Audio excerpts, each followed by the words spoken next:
እሺ ዛሬ ያው ማንሳት የምፈልገው ምንድነው ማናስተውለው ግን ብዙ ጊዜ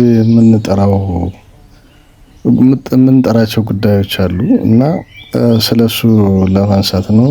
የዛሬ ባጭሩ ማንሳት የፈለኩት ቀይ ባህር እንዴት ተባለ የሚለው ነው። እንግዲህ ቀይ ባህር በመካከለኛው ምስራቅ ለዓለም በከፍተኛ ደረጃ የትራንስፖርት አገልግሎት የሚውል ነው። በጣም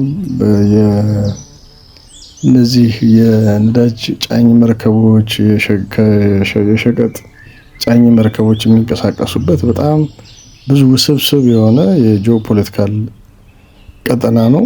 ግን ቀይ ባህር እንዴት ቀይ ባህር ተባለ የሚለውን ላካፍላችሁ ፈልጌ ነው። በመጀመሪያ ደረጃ ያው ቀይ ባህር ስሙን ያገኘው ተብሎ የሚገመቱ አንድ ሶስት ጉዳዮች አሉ።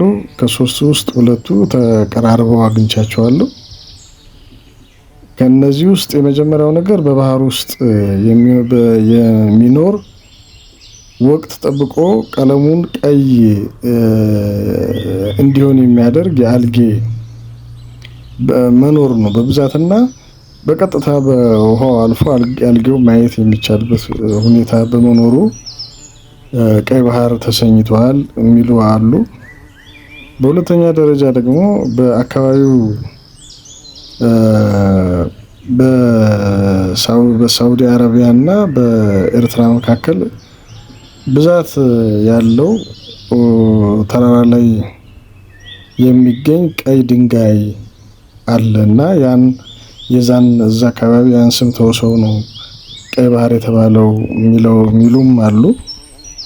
በአጠቃላይ ተወስዶ ሲታይ ግን ሚዛን የሚደፋው በቀይ ባህር በሚኖረው በወቅቱን ጠብቆ በሚኖሩት የአልጌ ቀይ አልጌ ሳይንቲፊክ ስያሜም አለው። ቀይ አልጌ በመኖሩ ቀይ ባህር እንደተባለ